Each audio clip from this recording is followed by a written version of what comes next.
स्वागत है आपका हमारी एक और नई वीडियो में। ज्योग्राफी सेक्शन से क्लास 10th के सिलेबस में है, वाटर रिसोर्सेज जो चैप्टर है उसके अंतर्गत है। वैसे मैं सोच तो रहा था कि वाटर रिसोर्सेज पूरा पढ़ाएं, लेकिन क्या पढ़ाएं उसमें से 50 वर्ड्स का क्वेश्चन आता है। जो मोस्ट ऑफ द क्वेश्चंस जो होते हैं वो डैम्स वगैरह, भाई मल्टीपर्पज़ प्रोजेक्ट क्या है ऐसे पूछ सकता है वो। किसी भी इंदिरा गांधी केनाल का आ जाए, हाँ, मुख्यमंत्री जल स्वावलंबन योजना के तहत आ जाए, वाटर सेल्फ हेल्प ग्रुप आ जाए, ठीक है, बावड़ी क्या है, ये सब ऐसे क्वेश्चंस आते हैं। तो हम सोच रहे हैं कि स्टेप बाई ऐसे ही बनाएं।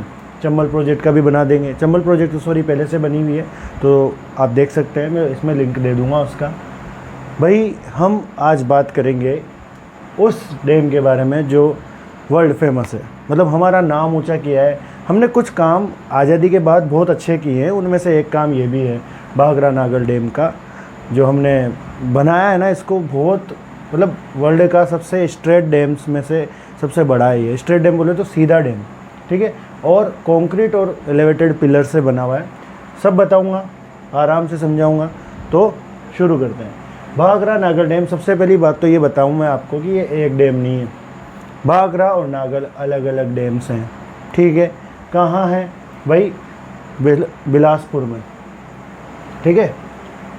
और कौन सी नदी पे है? ये हैं अपने सतलज रिवर पे, ठीक।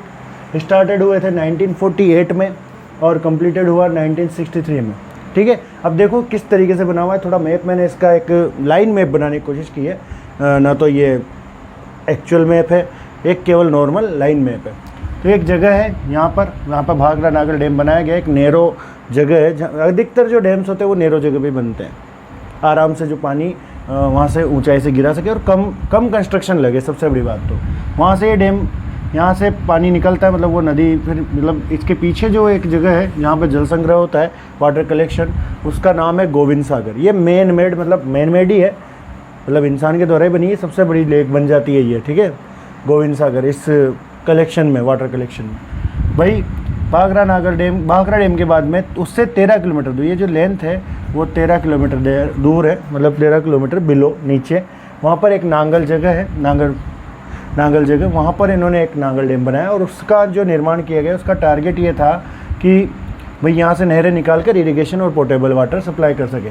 देखो सबसे बड़ी जो बात जो यहाँ पर आती है वो ये है कि भाई भाखरा डैम जो है वो बिगेस्ट वर्ल्ड का स्ट्रेट डैम्स में से एक है, ठीक है। और ये एक जॉइंट वेंचर है। जॉइंट वेंचर मतलब भाई कौन से राज्य इसमें पार्टनरशिप में है? तो उसमें है राजस्थान, पंजाब और हरियाणा, ठीक है। और भाई इसका ऑब्जेक्टिव देखिएगा आप, एम्स क्या थे इस भाखरा नागल डैम को बनाने के? सबसे बड़ी चीज़ तो इरिगेशन फैसिलिटी बेटर हो जाए, पावर, इलेक्ट्रिसिटी, यहाँ पे पावर प्लांट्स भी लगे हुए हैं, पोर्टेबल वाटर सबको मिल जाए, इस क्षेत्र के जितने भी लोग हैं उनको बढ़िया पानी, पीने का पानी मिले, इकोनॉमिक डेवलपमेंट हो सके। कहाँ का? दोअब रीजन। अब दोअब रीजन किसको बोलते हैं? दो नदियों के बीच के क्षेत्र को, जो दो नदियों के बीच में पड़ता है उसको दोअब रीजन बोलते हैं, मतलब दो ओर से। जैसे भाई अगर कोई नदी जा रही है, जैसे ये मान लो ये नदी गई, तो ये एरिया भी दोअब कहलाएगा, क्योंकि इधर भी नदी हो गई और इधर भी नदी हो गई। उसके एक ही नदी दोअब रीजन बना सकती है, ठीक है। तो दोअब रीजन जो है कहाँ का? सतलज और यमुना नदी के बीच का जो क्षेत्र है उसके डेवलपमेंट के लिए इसका कंस्ट्रक्शन हुआ।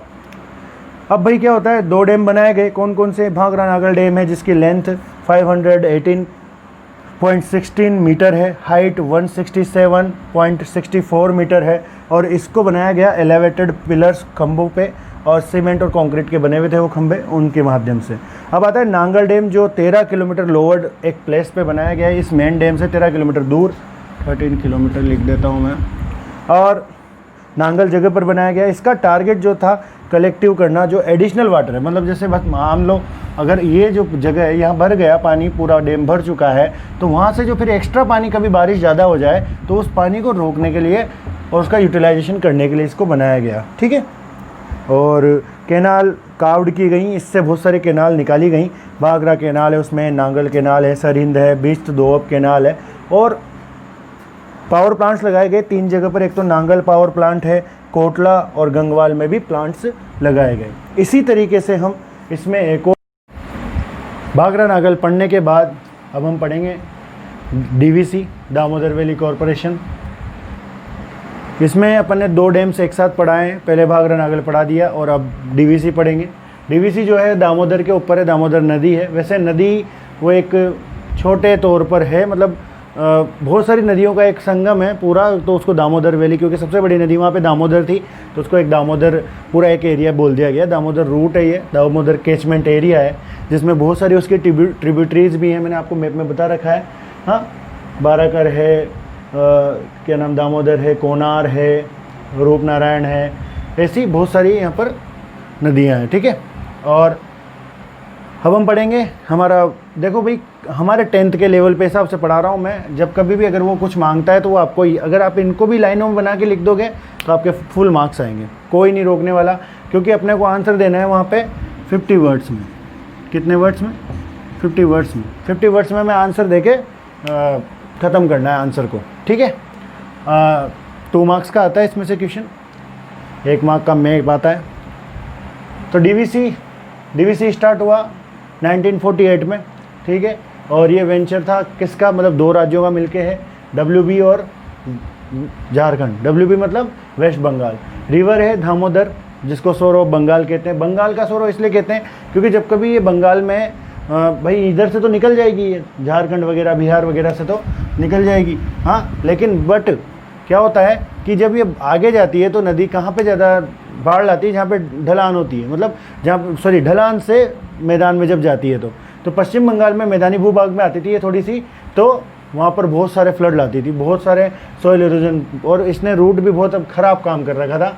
रास्ते, मतलब आप बात नहीं मानेंगे, दरारें पटक दी थी, मतलब ज़मीन, मिट्टी कुछ भी काम की नहीं थी, मिट्टी को पूरी बहा ले जाती थी, डिफेम थी ये। ठीक है, मतलब कुख्यात, इसलिए इसको बंगाल का सोरो बोलते हैं। किसी भी नदी को सोरो तब बोला जाएगा, जैसे अभी मैं आपको एक उदाहरण बताऊं कि सांगोद में नदी है अपनी अन्नपूर्णा, उजाड़ नदी। अगर उजाड़ नदी बहुत ज़्यादा बाढ़ लाए, हर साल बाढ़ आती हो इसमें, और फिर गर्मी के दिन में सूख जाती हो, मतलब दोनों ही तरीके से फ्लड भी ला रही है, अकाल भी पटक रही है। ठीक है, और यहाँ की मिट्टी ले जाती है और हमें बहुत परेशान करती है बार बार, तो इसको अपन कुख्यात नदी बोल देंगे, जैसे कि नाम रखा है उजाड़, क्योंकि ये उजाड़ करती थी। टोटल लेंथ इसकी 592 किलोमीटर है अकॉर्डिंग टू गूगल। किताब में थोड़ा एरर है। ठीक है, इसकी मुख्य ट्रिब्यूटरीज का नाम बताऊं मैं, बाराकर, बोकारो, कोनार। ये लगभग 18,000 यानी 18,000 स्क्वायर किलोमीटर के एरिया को प्रभावित करती थी अपने फ्लड से और सॉइल इरोजन से, यानी मिट्टी के कटाव से और बाढ़ से बहुत ज़्यादा नुकसान करती थी। तो इंडियन गवर्नमेंट ने सोचा कि डीवीसी बनाएंगे हम, दामोदर वैली कॉरपोरेशन। किसके फॉर्मेट पे? टीवीसी, टेनेंसी वैली कॉरपोरेशन, जो अमेरिका में थी। अमेरिका में एक नदी है टेनेंसी, वो भी बहुत परेशान करती थी, वो भी बहुत ज़्यादा फ्लड लाती थी, सॉइल इरोजन के मामले थे उसमें। इसका टारगेट क्या था भाई? इकोनॉमिक डेवलपमेंट करना रिवर वैली एरिया का, मतलब इस एरिया में जो भी लोग रहते थे उन सबका विकास करना, आर्थिक रूप से इस क्षेत्र को बेटर करना। ठीक है, तो इसके लिए क्या किया? डैम्स बनाए, मेथान, बालपहाड़ी, तिलिया, ये बाराकर पे है, बोकारो डैम बोकारो रिवर पे है, कोनार डैम कोनार रिवर पर, आघार, बर्मो, ये डैम है। कुल मिलाकर 8 डैम इसके ऊपर बनाए गए, मतलब दामोदर रिवर पे। और बैराज बनाया गया, दुर्गापुर बैराज। बैराज आप जानते हो, देखो आज अपन थोड़ा बहुत क्लियर करते हैं। बैराज होता है ऐसा डैम जिससे इरिगेशन के लिए कैनाल्स निकाली जाती हैं, उसे बैराज कहते हैं, जैसे कोटा बैराज अपना। ठीक है, तो ये आपकी दोनों आपके डैम कंप्लीट हुए।